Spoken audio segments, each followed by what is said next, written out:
আসসালামু আলাইকুম। স্বাগত জানাচ্ছি সবাইকে ডিপ্লোমা স্ট্র্যাটেজির পক্ষ থেকে। আমি জাহাঙ্গীর আলম আবির আছি আপনাদের সাথে।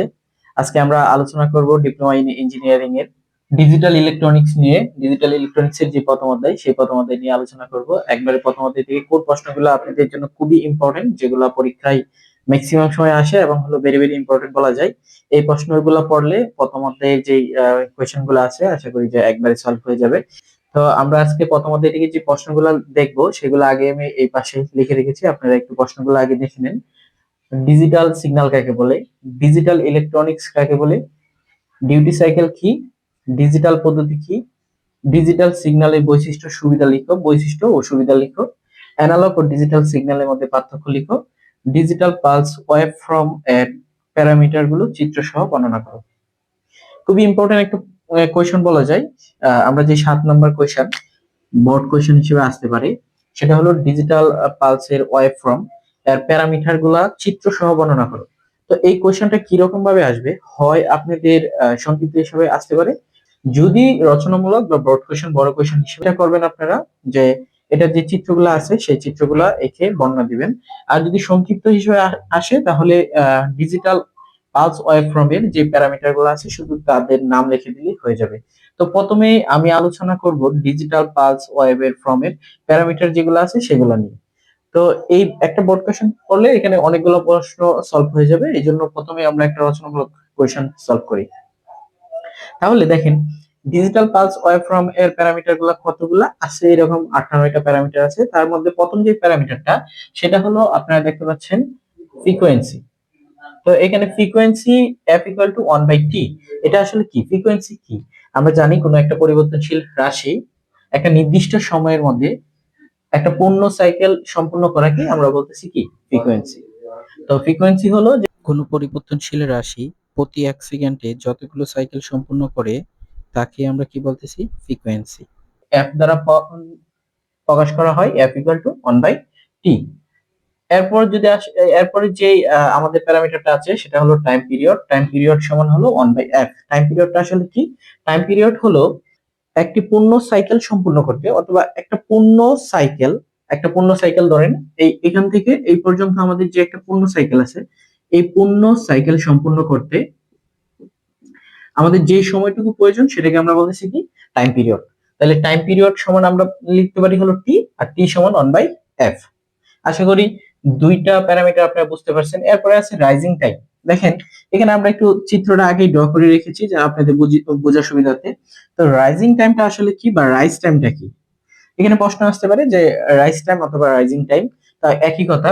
তো এই রাইজিং টাইমটা হলো যে কোনো একটা সিগন্যালের লো স্টেট থেকে হাই স্টেট পৌঁছাইতে যে সময় প্রয়োজন। কোনো কি বললাম, যে একটা লো স্টেট থেকে হাই স্টেটে পৌঁছাতে যে সময়টুকু প্রয়োজন, সেটাকে আমরা কি বলতেছি? রাইজ টাইম অথবা রাইজিং টাইম। তাহলে এখানে আপনি দেখেন, এই যে লো স্টেটটা ছিল, এই লো স্টেট থেকে হাই স্টেটে পৌঁছাইতে যে সময়টা প্রয়োজন হয়েছে, সেটাই হলো তার কি? Rise time. সেম ভাবে আছে হলো ফল টাইম। কি? এখানে দেখেন ফল টাইম। এই ফল টাইমটা কি? ফল টাইম হলো একইভাবে বলবেন যে কোনো একটা সিগন্যাল সর্বোচ্চ স্টেট অথবা সর্বোচ্চ অবস্থা থেকে সর্বনিম্ন অবস্থায় পৌঁছাইতে তার যে সময়টুকু প্রয়োজন বা যে সময় ব্যয় হয়, সেটাকে আমরা বলতেছি ফলিং টাইম বা ফল টাইম। আশা করি এখান থেকে frequency, time period, rise time এবং ফল টাইম আপনারা ক্লিয়ার। দেন যেটা আসে যে রাইজিং এজ এবং হলো ফল এজ। তো রাইজিং এজ এবং ফল এজ এর ক্ষেত্রে যদি আপনাদের এখানে বলে যে চিত্র ড্র করার জন্য, অবশ্যই চিত্র ড্র করবেন। সেটা কি বলতেছি? যে ক্ষুদ্র সময়ে ইনপুট সিগন্যাল লো স্টেট থেকে হাই স্টেটের দিকে ট্রানজিশন হয়, তাকেই রাইজিং এজ বলতেছি। সেম ভাবে ফলিং এজটা কি? যে ক্ষুদ্র সময়ে ইনপুট সিগন্যাল হাই স্টেট থেকে লো স্টেটের দিকে ট্রানজিশন হয়, তাকে ফলিং এজ বলে। এখান থেকে যে 4-5টা প্যারামিটার গুলো আছে, সেগুলো আশা করি আপনারা দুই একবার দেখবেন ভালো করে, তাহলে আপনাদের এখান থেকে এই প্রশ্ন, মৌলিক যে প্রশ্নটা, মানে ইম্পর্টেন্ট যে প্রশ্নটা, সেটা আশা করি সলভ হয়ে যাবে। তো যদি চিত্র আসে, তাহলে চিত্র কি দিবেন? এখানে একটা টাইম পিরিয়ড অঙ্কন করে দিবেন, একটা টাইম পিরিয়ড অঙ্কন করে দিবেন। আর এখান থেকে যদি চিত্র চাই, এই চিত্রটা অঙ্কন করে দিবেন। এটা বইয়ের মধ্যে আছে, তো বই থেকে একবার প্র্যাকটিস করে নেবেন, আশা করি পারবেন। তাহলে আমরা যে প্রশ্নটা দেখলাম যে ডিজিটাল পালসের ওয়েভফর্মের প্যারামিটার গুলা চিত্র সহ বর্ণনা করো। এখান থেকে আমরা দেখে নিলাম frequency, time period, rising time, fall edge, তারপর হলো রাইজিং এজ, ফলিং এজ। এখানে আরেকটা আছে হলো ডিউটি সাইকেল কি। তাহলে একটা নির্দিষ্ট সময়ের মধ্যে বা একটা নির্দিষ্ট সময়কালের মধ্যে কোনো একটা সিগন্যাল কতক্ষণ পর্যন্ত চালু থাকবে অথবা অন থাকবে বা সক্রিয় থাকবে, সেটাকেই আমরা বলতেছি, সেটার হার, শতকরা যে হারটা আছে সেই শতকরার হারকে আমরা বলতেছি কি, ডিউটি সাইকেল।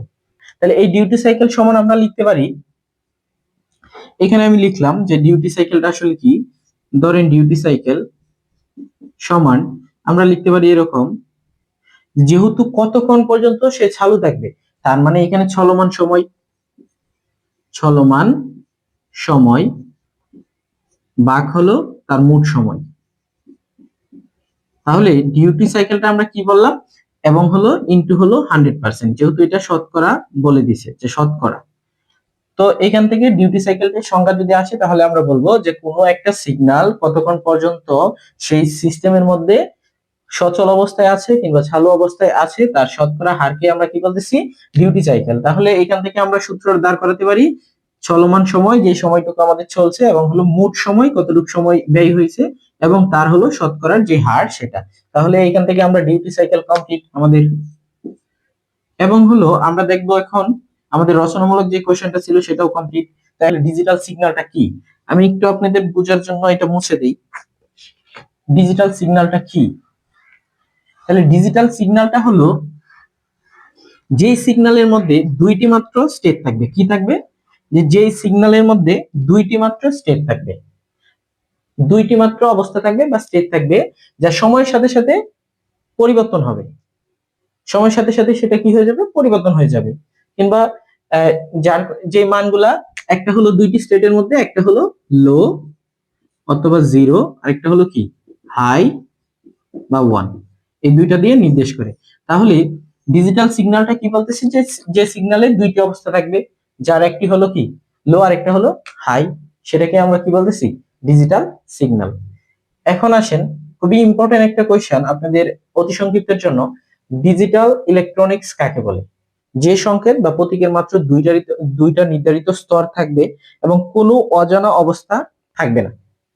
ডিজিটাল ইলেকট্রনিক্সটা কি? যে ডিজিটাল ইলেকট্রনিক্স হলো যার দুইটি নির্ধারিত স্তর থাকবে, কোনো অজানা অবস্থা থাকবে না এবং সময়ের সাথে সাথে ধাপে ধাপে পরিবর্তন হবে, সেটাই হলো আমাদের কি, ডিজিটাল ইলেকট্রনিক্স। আশা করি বুঝতে পারছেন।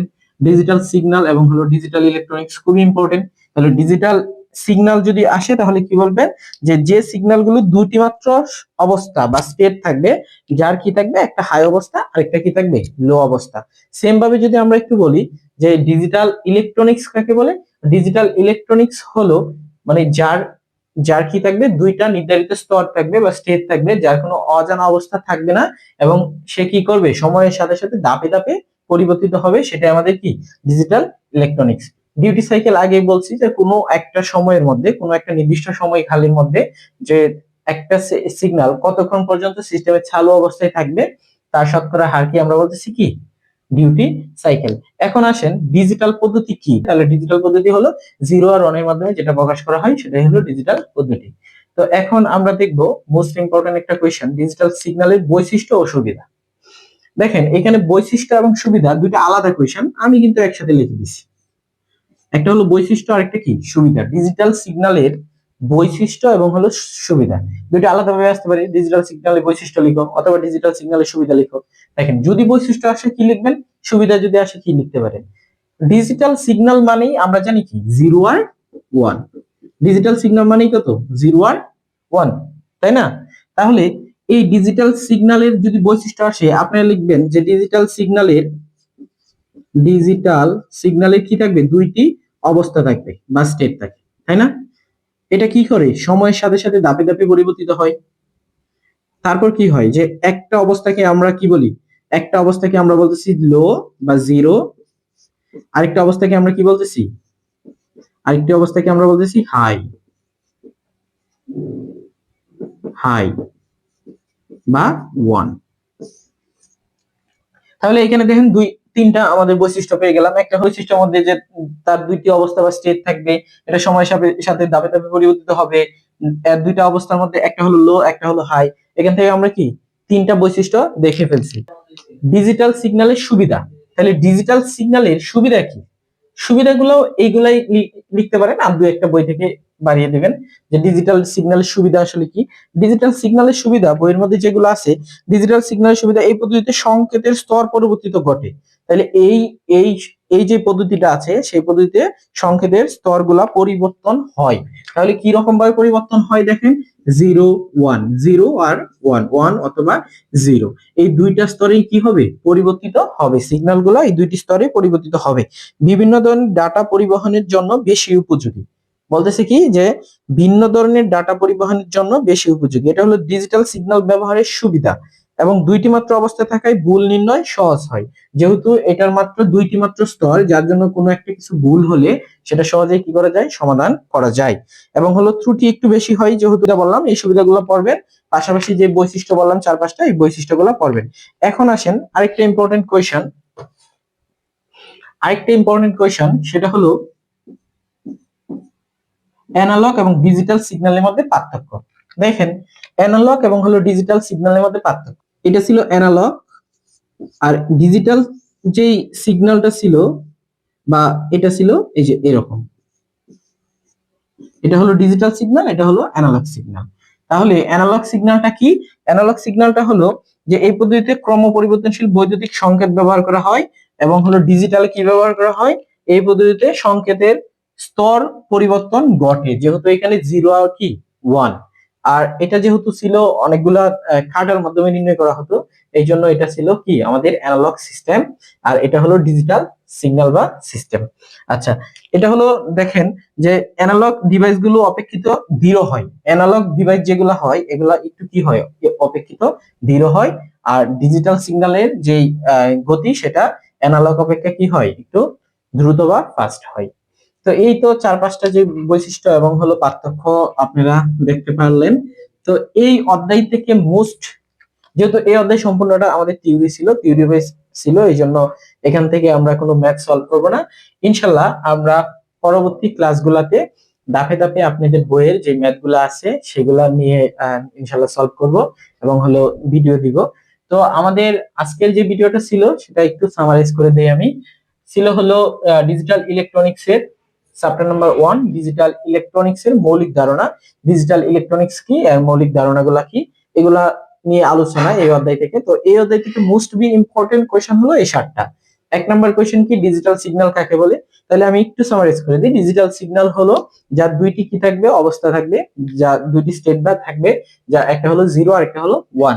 ডিজিটাল ডিজিটাল ইলেকট্রনিক্স কাকে বলে? যে ডিজিটাল ইলেকট্রনিক্স হলো যে সংকেত বা প্রতীকের মাত্র দুটি মাত্র অবস্থা থাকবে এবং হলো কোনো অজানা অবস্থা থাকবে না, এবং সময়ের সাথে সাথে ধাপে ধাপে পরিবর্তিত হবে, তাকে আমরা কি বলতেছি, ডিজিটাল ইলেকট্রনিক্স। ডিউটি সাইকেল কি? ডিউটি সাইকেল হলো একটা নির্দিষ্ট সময়, কি বলতেছি, একটা নির্দিষ্ট সময়কালে একটা সিগন্যাল কতক্ষণ পর্যন্ত অ্যাক্টিভ বা চালু থাকবে বা সক্রিয় থাকবে, তার শতকরা হারকে আমরা কি বলতেছি, ডিউটি সাইকেল। এখানে আছে ডিজিটাল পদ্ধতি। ডিজিটাল পদ্ধতির স্টেট হলো দুইটা, 0 আর 1। এবং হলো ডিজিটাল সিগন্যালের বৈশিষ্ট্য এবং সুবিধা লিখো, বলে দিলাম, এবং এটা বই থেকে আপনারা পড়ে নিতে পারেন। এবং হলো অ্যানালগ এবং হলো ডিজিটাল সিগন্যালের মধ্যে পার্থক্য লিখো, বই থেকে একটু দেখে নেবেন, আমি পার্থক্যগুলো বলছি। ডিজিটাল পালস ওয়েভ ফ্রম এর প্যারামিটার গুলো লিখো। প্যারামিটার গুলো আমি সংক্ষিপ্ত প্রশ্নের জন্য আবারও বলে দেই। ফ্রিকোয়েন্সি, পিরিয়ড টাইম, তারপর এস rising time, fall time, rising edge, fall edge, on, turn on. তো ডিউটি সাইকেল, এই 7-8টা যে প্যারামিটার আছে এই 7-8টা প্যারামিটার বললেই হবে। তো এখান থেকে যে 7টা কোয়েশ্চেন সুপার ইম্পর্টেন্ট, এবং ধরে নেন যে এই প্রশ্নগুলো থেকে কোনো একটা অতি সংক্ষিপ্তের মধ্যে কোনো একটা প্রশ্ন আসবে ইনশাল্লাহ। আর আমরা ধারাবাহিকভাবে ডিজিটাল ইলেকট্রনিক্স অনের যে ধারাবাহিকভাবে ভিডিওগুলো আমাদের ডিপ্লোমা স্টাডি জোন পেজ এবং হলো ইউটিউব চ্যানেলে আপলোড করব। তো আপনারা আশা করি আমাদের সাথে থাকবেন, সাপোর্ট দিবেন, এবং আমাদের ইউটিউব চ্যানেলকে অবশ্যই সাবস্ক্রাইব করবেন এবং পেজকে অবশ্যই ফলো দিয়ে সাথে থাকবেন।